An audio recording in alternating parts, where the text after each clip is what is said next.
A woman is accused of shooting at Rihanna's home, and she wasn't some unknown figure hiding in the dark. She left behind a trail, a very public one. On March 8th in Los Angeles, a woman allegedly fired several rounds at the Beverly Crest residence linked to Rihanna and A$AP Rocky, hitting sections of the property but injuring no one.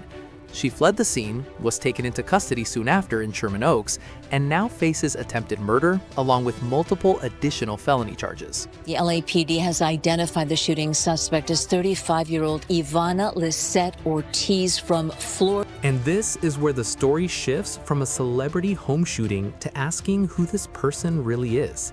On paper, Ortiz doesn't appear like someone who would end up in a situation like this.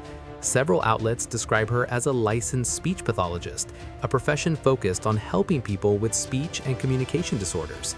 Reports also say her license dates back to 2024, which makes the accusations even more surprising, because she seemed to be a trained healthcare professional, not someone prosecutors would link to a shooting at a celebrity's home. And then the internet did what it always does. It started digging into her posts. And what people uncovered raised a chilling question. Had this been building up for weeks? You saw Rihanna?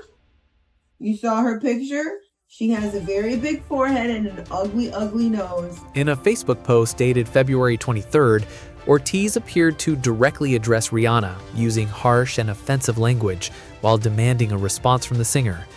Just days before that, another post reportedly mentioned both Drake and Rihanna again, repeating the same claim, this time alongside a hashtag connected to Drake's nickname. In one video clip, she calls out Rihanna by name and makes a strange and unsettling remark. Listen, Rihanna, when you die, God is taking me to my future. And Rihanna wasn't the only celebrity mentioned. Another video shows Ortiz speaking into a mirror while calling out Cardi B. You can't fuck with me, Cardi B. You're supposedly busy right now. The posts don't read like typical fan commentary. They sound more like someone speaking directly to celebrities, as if they were part of the conversation. Then there's another detail that makes Ortiz's background even stranger. Court records and local reporting in Florida show that in 2025, she submitted a filing against Live Nation Worldwide and the city of Orlando, attempting to block a Billie Eilish concert at the Kia Center, claiming organizers hadn't obtained proper permits and noise waivers. There's no clear indication that petition had anything to do with Rihanna, but it adds to a picture that feels consistent, escalating conflict with major public figures and big-name entertainment targets. Local reporting also notes Ortiz had prior legal trouble in Florida before this case, including arrests connected to domestic violence and careless driving.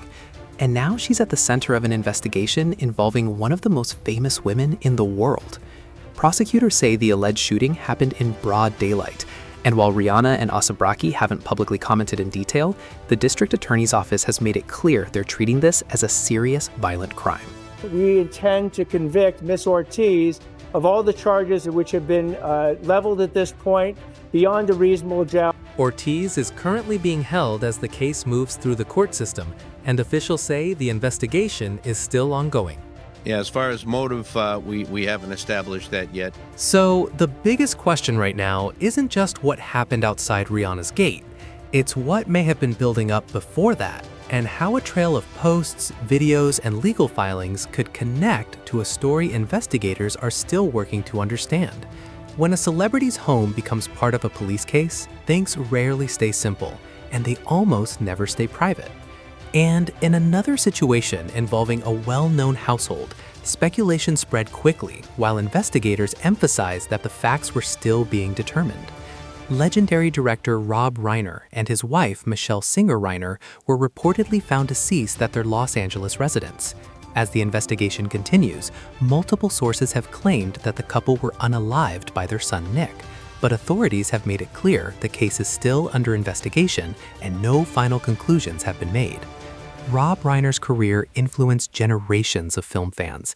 His 1984 directorial debut, This Is Spinal Tap, set the stage, followed by iconic films like Stand By Me, The Princess Bride, When Harry Met Sally, Misery, and A Few Good Men. These weren't just movies, they became cultural landmarks, and chances are at least one of them still lives in your mind. How could you not want to be somebody who the world loves as a person, who they also respect as a talent, you know? But behind the camera, there was also a love story that quietly shaped one of the most iconic romantic endings in film history. Reiner met Michelle Singer in 1989 while working on When Harry Met Sally. They were introduced by the film's cinematographer, Barry Sonnenfeld, who believed they would be a perfect match. And their first interaction wasn't exactly a fairy tale moment. On a double date, Reiner told Michelle, who was smoking at the time, "You know, you really shouldn't smoke. It's not good for your health." Without missing a beat, she fired back, "And you shouldn't be so effing fat." Somehow, that brutally honest exchange became the beginning of something lasting. At the time, Reiner had been single for years and wasn't sure if love was still possible for him. But meeting Michelle changed everything. He later admitted that their relationship directly reshaped When Harry Met Sally.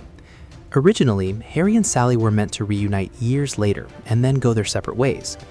After falling in love in real life, Reiner rewrote the ending, giving audiences that unforgettable New Year's Eve confession and the marriage that became rom-com history. The timing felt almost poetic. Rob and Michelle got married in 1989, the same year the film was released. Together, they built a life that included 3 children, Jake, Nick, and Romy, along with a partnership grounded in friendship. In a 2024 interview, Reiner credited the strength of their marriage to something surprisingly simple. "We get along just great and enjoy each other's company," he said. Simple, but rare. As for Michelle Singer Reiner, she was much more than just the director's wife. She established her own place in Hollywood as a photographer, producer, and actress. Michelle worked on projects like Misery, appeared in Mixed Nuts, and produced several of Reiner's later films and documentaries. She even received an Emmy nomination for Albert Brooks' Defending My Life. And yes, a fun piece of Hollywood trivia, she photographed Donald Trump for the cover of The Art of the Deal, something Reiner later joked she had to make up for. You know, I do have a foot in politics. Outside of film, the Reiners were deeply engaged in activism, particularly around marriage equality and early childhood development. Michelle, especially, played a major role in that work. As Reiner once said, "I can honestly say the reason I've done as much in the political space is largely because of her." The Reiner family includes 4 children. Tracy Reiner, now 61, was adopted by Rob during his marriage to Penny Marshall, and later appeared in films like Die Hard and A League of Their Own. Their youngest daughter, Romy, is 28, and has built a creative career as an actress, writer, producer, and photographer. Jake, 34, pursued journalism, becoming a television reporter. And Nick, who is 32, has openly discussed his past struggles with addiction and homelessness, later sharing how he found recovery and used those experiences to shape his creative work. If your kid is going through rough times, you know, the parent is, your main job is to keep your child safe. So I would do any. This remains a developing and deeply sensitive situation, one that has placed the Reiner family under an intense and painful spotlight.